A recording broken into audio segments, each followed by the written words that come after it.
Assalamualaikum warahmatullahi wabarakatuh. Baik, kita langsung saja ke materi yang pertama, yaitu tentang multikolinearitas. Baik, pengertian dari multikolinearitas atau salah satu asumsi dari classical linear regression model adalah tidak terjadi multikolinearitas di antara variabel-variabel independen yang terlibat dalam model regresi. Atau dengan kalimat lain, dalam metode ordinary least square, variabel independen tidak saling berkolerasi karena koefisien regresi dari variabel-variabel independen tidak dapat ditemukan dan standar errornya sangat besar, bahkan mencapai tidak terhingga.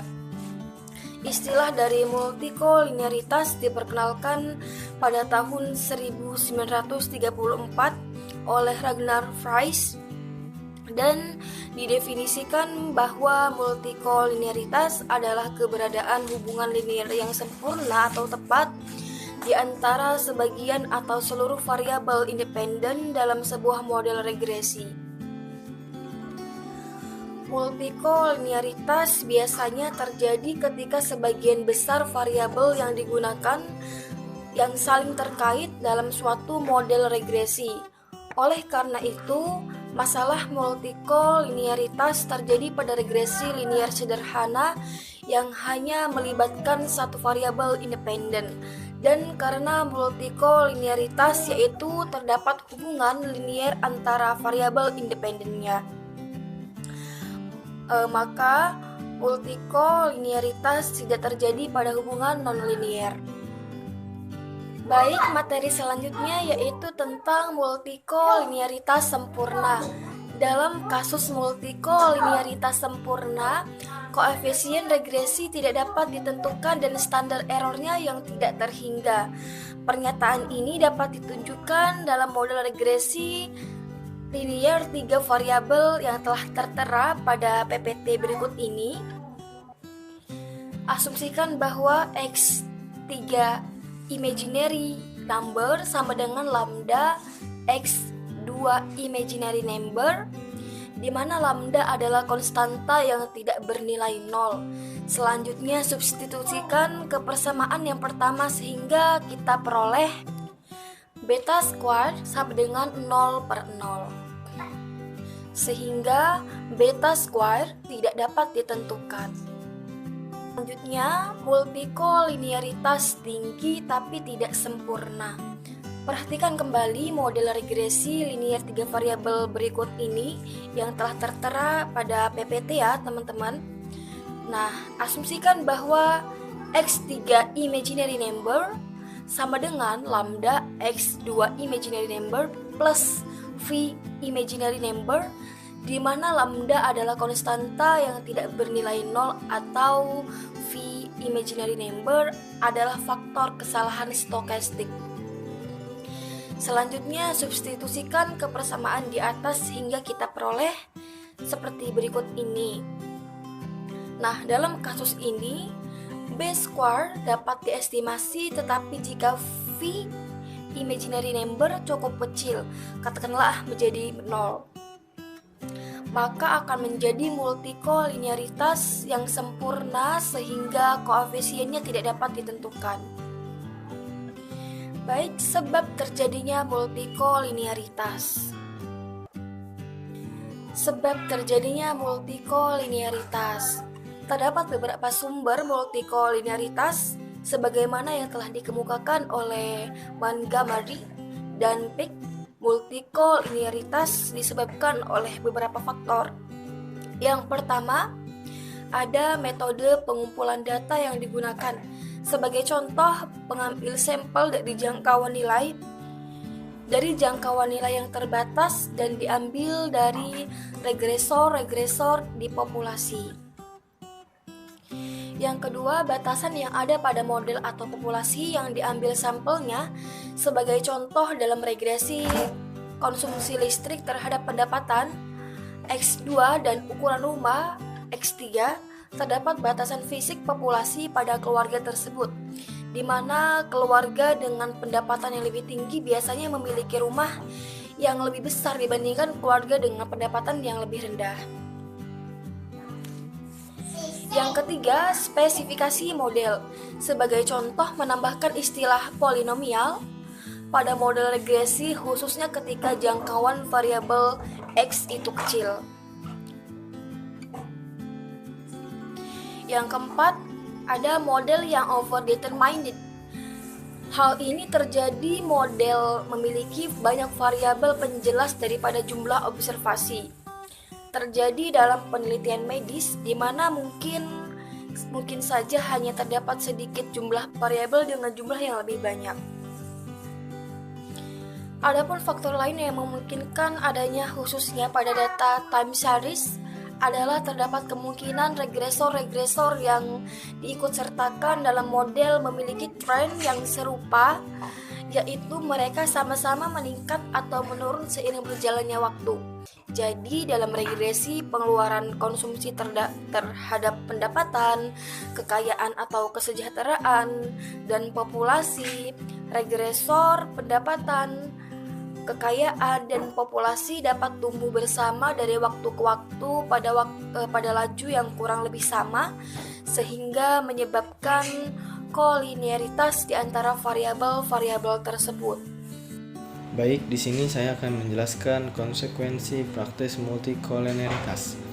Dalam kasus multikolinearitas mungkin akan menemukan konsekuensi sebagai berikut.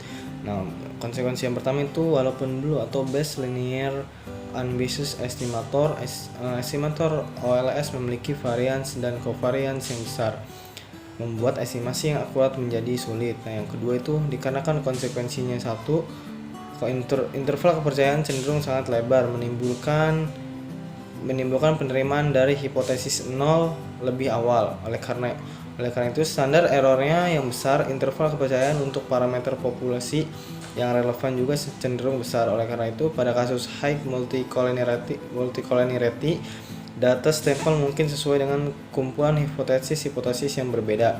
Dengan demikian probabilitas untuk menerima hipotesis yang salah meningkat.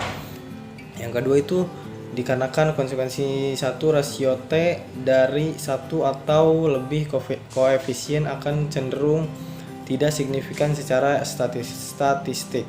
Pada kasus kolinearitas yang tinggi, standar error yang diestimasi meningkat secara dramatis. Oleh karenanya membuat nilai T menjadi lebih kecil. Sehingga pada kasus yang demikian kita sangat dimungkinkan untuk menerima hipotesis 0 yang menyatakan bahwa nilai populasi yang sebenarnya adalah 0. Dan konsekuensi yang terakhir itu estimator OLS dan standar errornya dapat bersifat sensitif terhadap perubahan yang kecil pada data. Cara mendeteksi multikolinearitas. Yang pertama, nilai R-squared tinggi tetapi hanya sedikit variabel independen yang signifikan. Salah satu ciri adanya gejala multikolinearitas adalah model memiliki koefisien determinasi yang tinggi, katakanlah di atas 0,8, tetapi hanya sedikit variabel independen yang signifikan mempengaruhi variabel dependen melalui uji T. Namun berdasarkan uji F secara statistik signifikan, yang berarti semua variabel independen secara bersama-sama mempengaruhi variabel dependen. Dalam hal ini terjadi suatu kontradiktif di mana berdasarkan uji T secara individual variabel independen tidak berpengaruh terhadap variabel dependen, namun secara bersama-sama variabel independen mempengaruhi variabel dependen. Yang kedua, dengan cara matriks korelasi. Telah dijelaskan sebelumnya bahwa multikolinearitas adalah hubungan linear antara variabel independen di dalam regresi. Dengan menggunakan matriks korelasi, maka hubungan linear antara variabel independen dapat diketahui. Sebagai aturan main rule of thumb, jika nilai koefisien korelasi lebih dari 0,8, maka kita dapat mengatakan bahwa dalam model terdapat masalah multikolinearitas. multikolonialitas. Sebaliknya, apabila nilai koefisien korelasi di bawah 0,8, maka kita dapat menduga bahwa dalam model tidak dapat masalah multikolonialitas. Namun, deteksi dengan metode ini perlu kehati-hatian. Masalah ini timbul terutama pada data time series di mana korelasi antar variabel independen cukup tinggi karena kedua data biasanya mengandung unsur tren yang sama, yaitu data naik dan turun secara bersamaan. Yang ketiga, dengan cara regresi auxiliary. Regresi jenis ini dapat digunakan untuk mengetahui hubungan antara dua atau lebih variabel independen yang secara bersama-sama, misalnya X2 dan X3. Kita harus menjalankan beberapa regresi masing-masing dengan memperlakukan satu variabel independen, misalnya X1 sebagai variabel dependen dan variabel independen lainnya tetap diperlakukan sebagai variabel independen dengan membandingkan nilai F hitung pada masing-masing regresi dengan F tabel dengan ketentuan jika nilai F hitung lebih dari F tabel pada alfa dan derajat kebebasan tertentu, maka model kita mengandung unsur multikolonialitas. Jika nilai F hitung kurang dari F tabel, maka pada alfa dan derajat kebebasan tertentu, maka model kita tidak mengandung unsur multikolonialitas. Yang terakhir, dengan cara metode klien. Pada dasarnya, cara deteksi multikolonialitas dengan metode klien hampir sama dengan regresi auxiliary. Perbedaannya terletak pada pengambilan keputusan, di mana di dalam metode auxiliary untuk menentukan ada tidaknya multikolonialitas, maka tingkat signifikan nilai F hitung yang dijadikan acuan. Sedangkan dalam metode klien, penentuan ada tidaknya unsur multikolonialitas dilakukan dengan cara membandingkan nilai koefisien determinasi asli dengan model regresi auxiliary. Yang selanjutnya, cara mengatasi multikolonialitas. Pertama, dengan melihat informasi sejenis yang ada. Misalnya, kita memiliki model konsumsi alfa 0 plus alfa 1, pendapatan plus alfa 2, kekayaan plus mu. Misalnya ada teori atau hasil empiris yang mengatakan bahwa dampak pendapatan terhadap konsumsi lebih besar dibandingkan dengan dampak kekayaan terhadap konsumsi, atau lebih spesifik lagi, misalnya perubahan konsumsi terhadap kekayaan 25% perubahan pendapatan. Alfa 2 sama dengan 0,25 alfa 1. Akibatnya dalam pemodelan dapat ditambahkan informasi tersebut sehingga modelnya menjadi berubah menjadi konsumsi sama dengan alfa 0 plus alfa 1, pendapatan plus 0,25 alfa 1, kekayaan plus mu.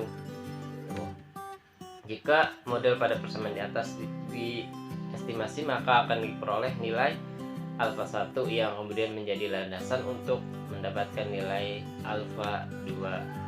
Yang kedua, dengan cara menghilangkan salah satu variabel yang berkorelasi. Menghilangkan salah satu variabel yang berkorelasi dapat menghilangkan masalah multikolonialitas pada model. Akan tetapi, ada kalanya pembuangan salah satu variabel yang berkorelasi menimbulkan masalah baru, yaitu bias spesifikasi, yaitu salah spesifikasi model karena variabel yang dibuang merupakan variabel yang sangat penting. Yang ketiga, dengan cara transformasi variabel. Misalnya kita memiliki data time series mengenai pengeluaran, konsumsi, pendapatan, dan kekayaan. Alasan untuk menciptakan multikolonialitas yang tinggi antara pendapatan dan kekayaan pada data ini adalah seiring berjalannya waktu, keduanya cenderung bergerak ke arah yang sama. Salah satu jalan untuk meminimalisi dependensi ini adalah dengan memprosesnya sebagai berikut. Jika hubungan YT sama dengan beta 1 plus beta 2 dikali X2T plus beta 3 X3T plus mu T berlaku pada waktu T, sehingga harus juga berlaku pada waktu T min 1 karena sifat aslinya yang acak. Oleh karena itu kita miliki YT min 1 plus beta 1 plus beta 2 X2T min 1 plus beta 3 X3, plus min 1 T min 1 plus mu T min 1. Jika kita mengurangi kedua persamaan di atas, maka akan diperoleh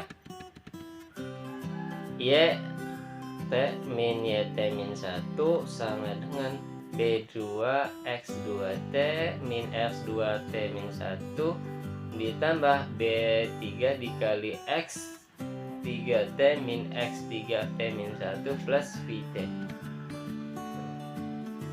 Persamaan di atas dikenal dengan nama bentuk diferensiasi pertama. Karena kita melakukan regresi, tidak terdapat variabel aslinya, tetapi perbedaan dari nilai berurutan pada variabel. Yang terakhir dengan penambahan data. Masalah multikolenialitas pada dasarnya merupakan persoalan sampel, sehingga masalah multikolenialitas seringkali dapat diatasi dengan menambah jumlah data, namun dalam prakteknya tidak mudah mendapatkan data tambahan.